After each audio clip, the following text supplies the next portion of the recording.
जय हिंद साथियों। UPSC EPFO का आपका डेट आ गया एग्जाम का। आप लोगों ने फॉर्म भर दिया होगा।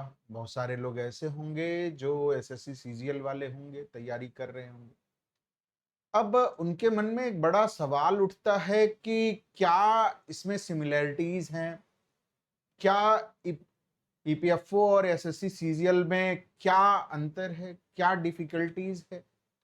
क्या यूपीएससी ले रही है तो इतना ज्यादा डिफिकल्ट है कि सीजीएल वाले दे नहीं सकते इसको।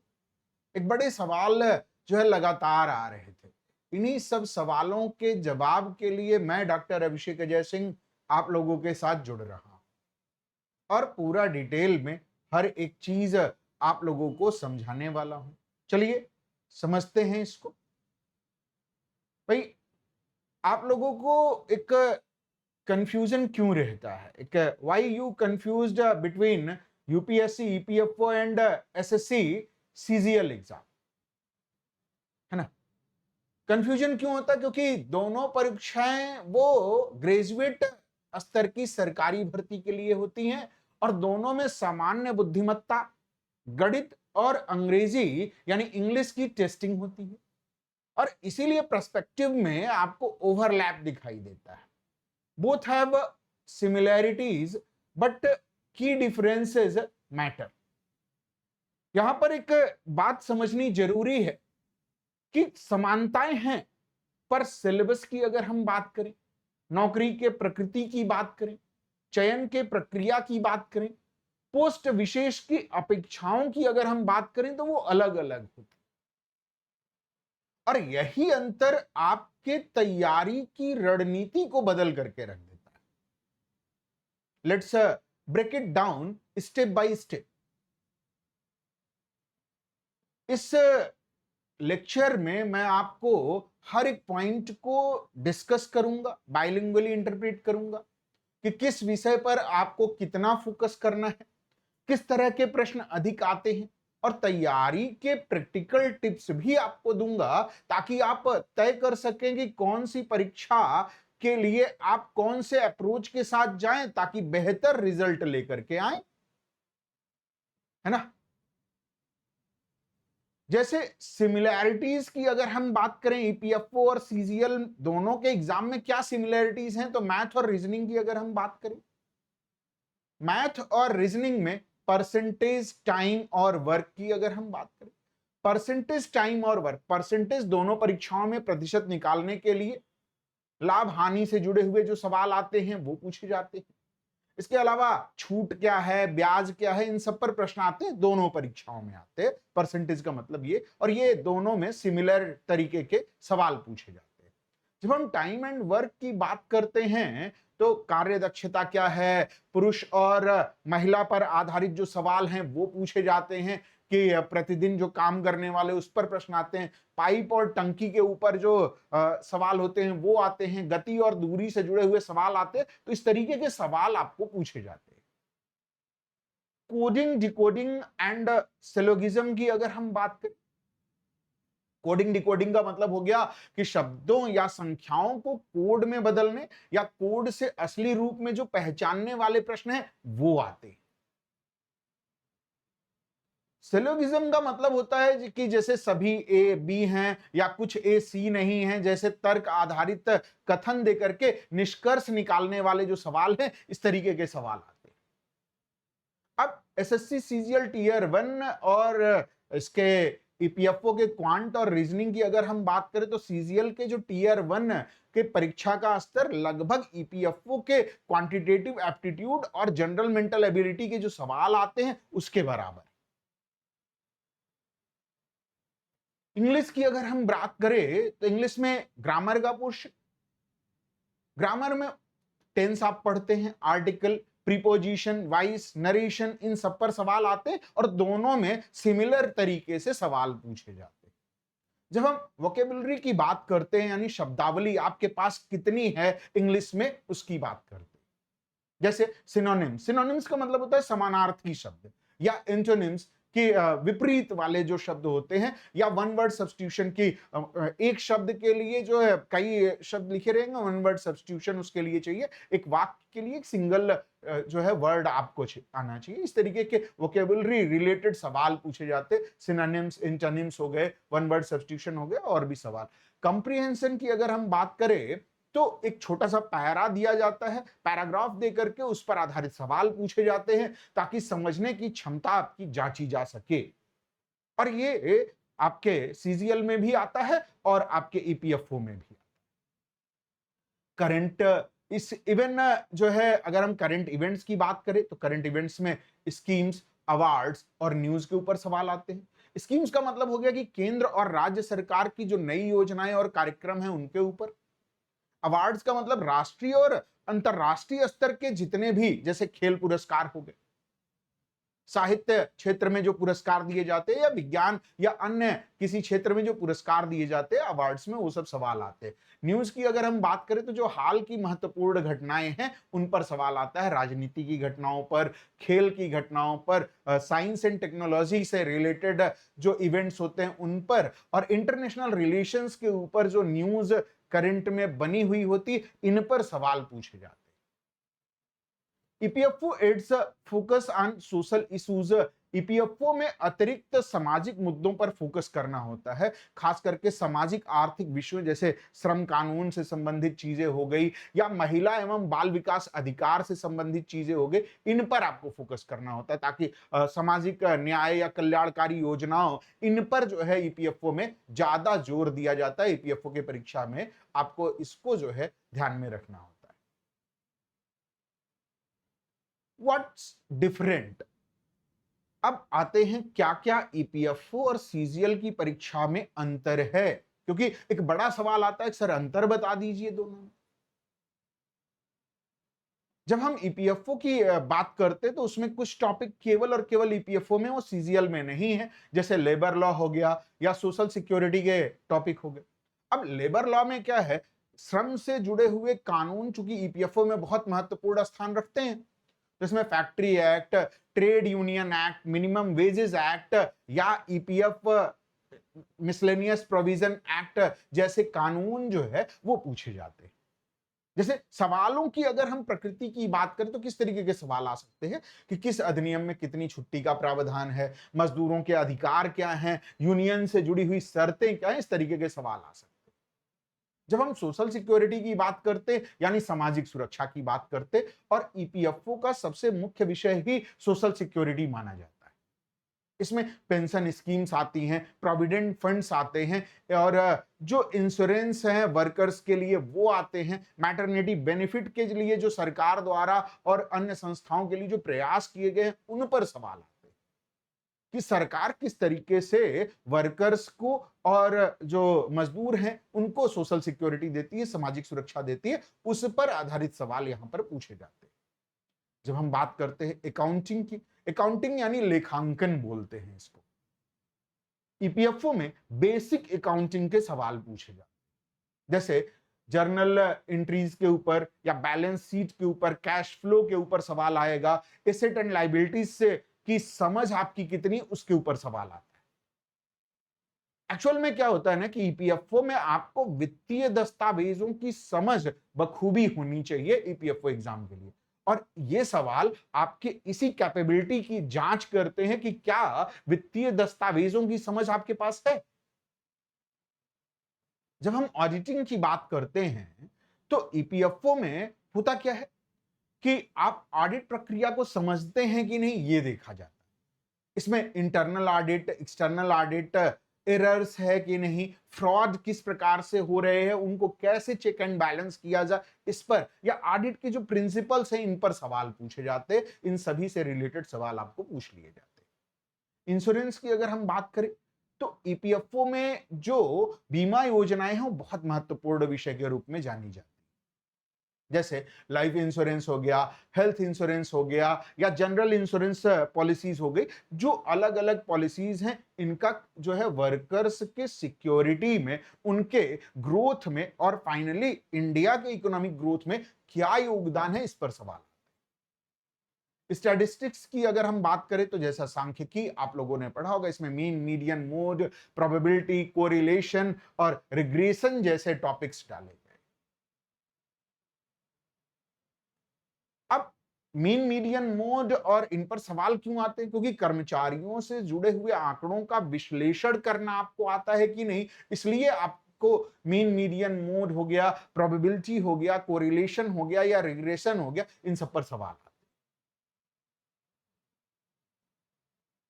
एसएससी सीजीएल की अगर हम बात करें तो it generally focused on static GK, like science, history, geography. जो स्टैटिक जीके जैसे साइंस की अगर हम बात करें तो कौन से विटामिन किससे मिलते हैं, किसी गैस का केमिकल फार्मूला क्या है, या जो है फोर्स और मूवमेंट के जो लॉज हैं उनके ऊपर सवाल पूछ लिए जाते हैं। ये स्टैटिक जीके का पार्ट है साइंस की अगर हम बात करें। हिस्ट्री की अगर हम बात करें तो प्राचीन, मध्यकालीन और आधुनिक भारत का सीजीएल में एक बड़ा चंक बन करके आता है, और उसमें भी जो है ज्यादातर हिस्सा मॉडर्न हिस्ट्री का रहता है, आधुनिक भारत। जैसे अगर हम प्राचीन भारत की बात करें तो जनरली जो सवाल आते हैं वो एडमिनिस्ट्रेटिव सवाल होते हैं, या जो है जो पॉलिटिकल हिस्ट्री है उस पर सवाल आते हैं, जैसे मौर्य साम्राज्य हो गया, गुप्त साम्राज्य हो गया, इन पर सवाल आते हैं। ठीक है। और मेडाइवल की बात करें तो सल्तनत एज, मुगल एज, इसके अलावा विजयनगर एम्पायर, मराठा, इन सब पर सवाल आते हैं।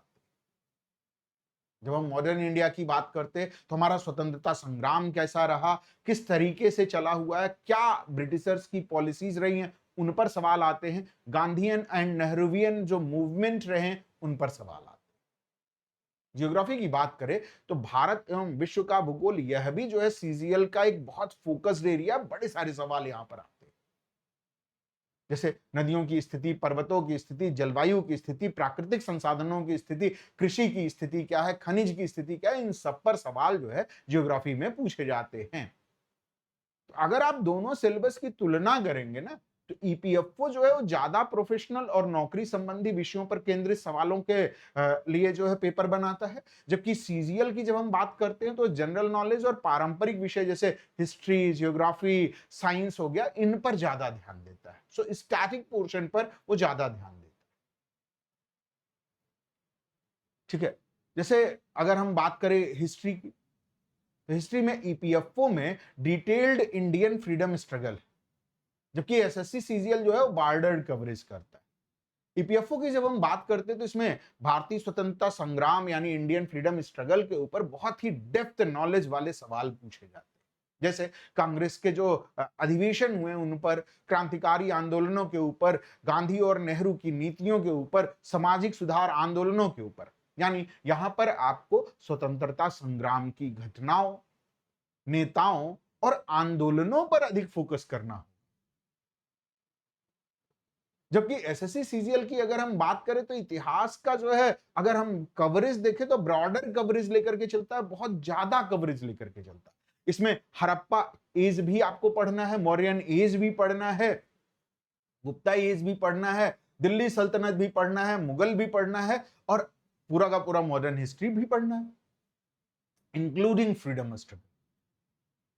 तो लेकिन इसमें जो है जो सवाल पूछे जाते हैं वो इन डेप्थ नहीं पूछ करके बेसिक और फैक्चुअल सवाल पूछे जाते हैं। बहुत डेप्थ में जाकर के यहां पर हिस्ट्री में सवाल नहीं पूछे जाते एसएससी सीजीएल में। जबकि ईपीएफओ जब आप पढ़ते हैं, भले ही आपको फ्रीडम स्ट्रगल पढ़ना है लेकिन इन डेप्थ पढ़ना है।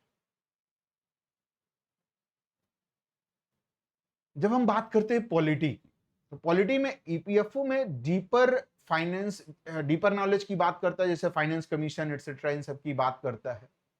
और एसएससी सीजीएल जो है बेसिक नॉलेज की बात करता है। जैसे अगर हम ईपीएफओ की बात करें तो फाइनेंस कमीशन यानी वित्त आयोग, उसके नीतिगत प्रावधान क्या हैं, जैसे केंद्र राज्य संबंधों के ऊपर सवाल आ जाता है, संवैधानिक संस्थाओं के ऊपर सवाल पूछे जाते हैं, संविधान के अनुच्छेद के साथ साथ उनके व्यवहारिक अनुप्रयोग क्या है, ये जो है ईपीएफओ में ज्यादा फोकस रहता है। सिर्फ संविधान के अनुच्छेद नहीं पूछे जाते, उनका व्यवहारिक अनुप्रयोग ज्यादा रहता है। ईपीएफओ के सवालों की प्रकृति अगर हम पिछले सालों के अध्ययन करें तो एसएससी सीजीएल की अगर हम बात करें तो जो पॉलिटी का कवरेज है वो बहुत ही बेसिक लेवल का होता है, मूलभूत स्तर का। जैसे संविधान की प्रस्तावना से सवाल आते हैं कि क्या शामिल है, क्या नहीं शामिल है। मौलिक अधिकारों पर डायरेक्ट सवाल आते हैं, डीपीएसपी पर आते हैं, प्रेसिडेंट पर, प्राइम मिनिस्टर्स पर या गवर्नर के ऊपर बिल्कुल उनके अधिकार और कर्तव्यों, चुनाव की प्रक्रिया के ऊपर डायरेक्ट सवाल पूछे जाते हैं। यानी सामान्य जानकारी वाले सवाल पूछे जाते हैं, गहराई वाले विषयों से बचा जाता है एसएससी सीजीएल। जब हम कंप्यूटर की बात करते हैं तो ईपीएफओ में बेसिक कंप्यूटर अवेयरनेस की जानकारी जरूरी है। जैसे एमएस ऑफिस क्या है, इंटरनेट क्या है, ईमेल क्या है, हार्डवेयर सॉफ्टवेयर की जानकारी है कि नहीं आपको, इन सब की सामान्य जानकारी के ऊपर सवाल आते हैं।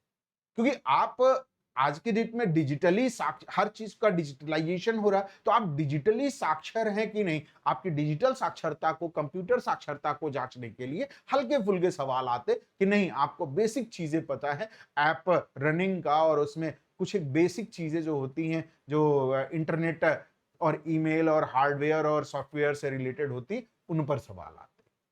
एसएससी सीजीएल की अगर हम बात करें तो कंप्यूटर पर कोई सवाल ही नहीं आता है tier 1। Exam format and difficulty की जब हम बात करते हैं, यूपीएससी ईपीएफओ सिंगल एग्जाम होता है 2 आवर्स का, 120 एमसीक्यू है, 300 मार्क्स के हैं। यानी इसमें केवल एक ही लिखित परीक्षा होती है।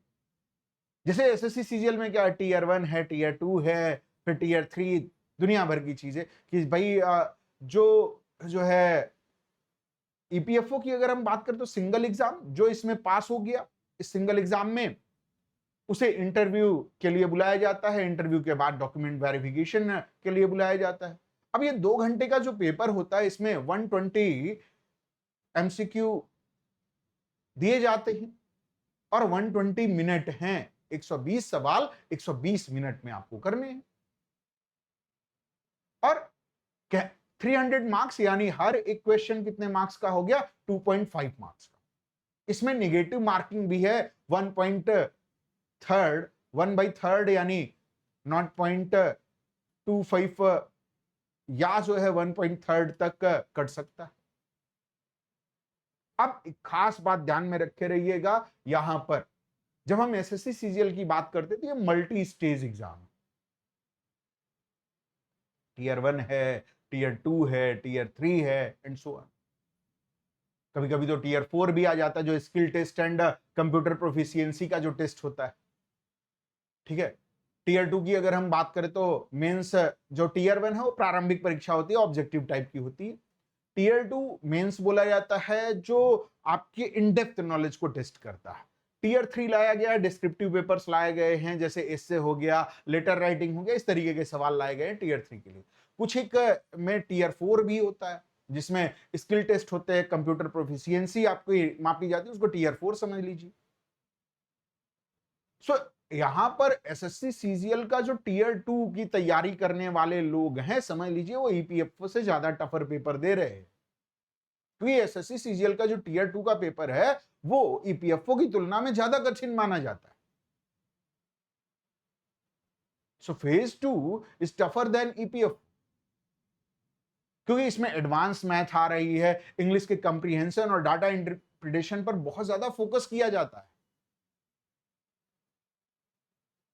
जब हम डिफिकल्टी की बात करते हैं, ईपीएफओ फैक्ट बेस्ड होता है, एप्टीट्यूड फोकस्ड होता है।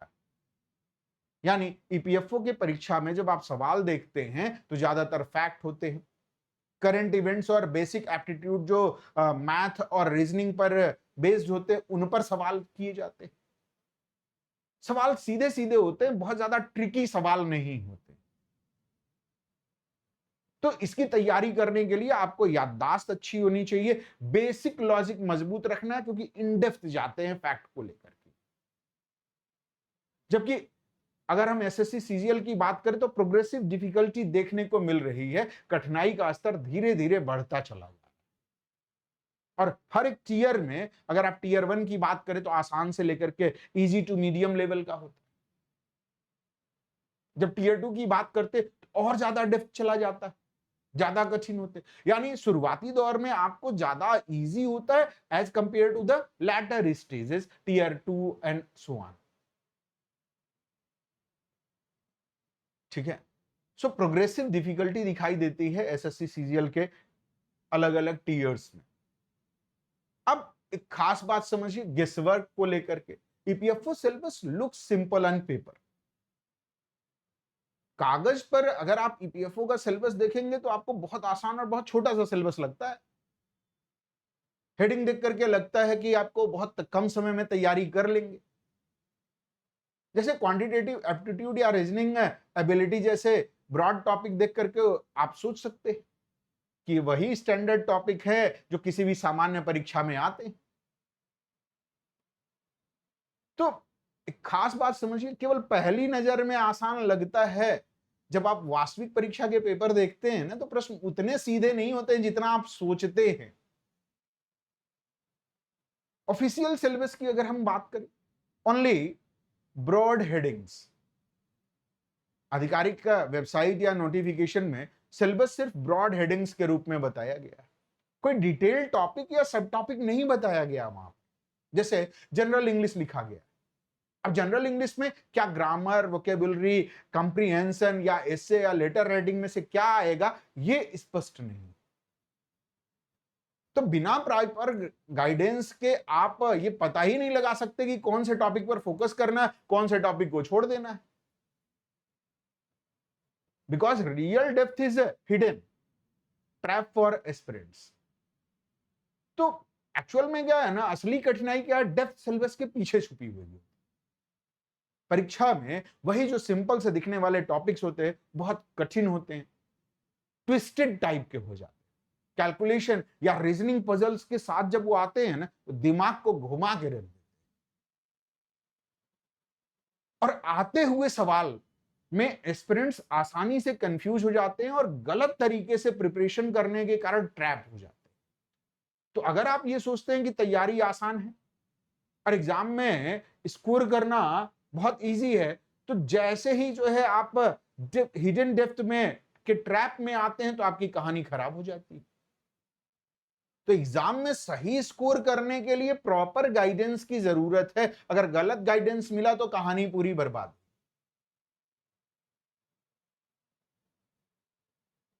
यहां पर कॉमन मिस्टेक्स आप लोग क्या करते हैं उसको देख लेते हैं।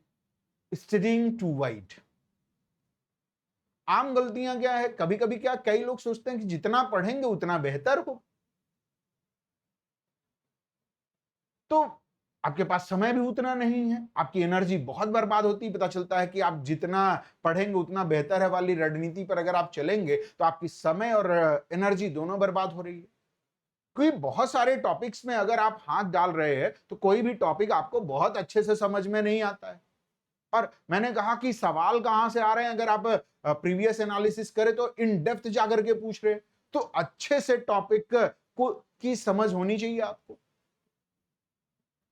बहुत सारे टॉपिक्स में अगर आप हाथ डालेंगे तो होगा क्या, पढ़ाई फैल जाएगी और परीक्षा में अच्छे अंक लाना बड़ा मुश्किल हो जाएगा। इसके अलावा एक गलती और करते हैं स्टूडेंट्स, स्टडीइंग टू शैलो, अधूरी सतही पढ़ाई करते हैं। जैसे सिर्फ टॉपिक का नाम या फॉर्मूला याद कर लेना, या बिना समझे रट लेना, या सिर्फ हल्का फुल्का जो है कहीं पर रिव्यू ले लेना। अब इस तरीके से अगर आप पढ़ करके गए हैं तो सवाल जैसे ही मान लीजिए डायरेक्ट सवाल नहीं आया, थोड़ा सा उसके लैंग्वेज को चेंज कर दिया तो उत्तर देना मुश्किल हो जाता है। अब जिस टॉपिक को आपने पढ़ा है और जानते हैं कि ये आपका कमांड है, उसके बावजूद जरा सा चूंकि आपने क्या किया, हल्का फुल्का रिव्यू कर लिया, तो सवाल जैसे ही बदला उसका उत्तर देना बड़ा मुश्किल हो जाता है। तो आपकी परीक्षा में सही उत्तर देने की जो क्षमता है वो बड़ी कम हो जाती है। इंस्टेड आपको करना क्या है, focus on exact demand of exam. आप के लिए सही तरीका यही है कि परीक्षा की मांग पर ध्यान दें।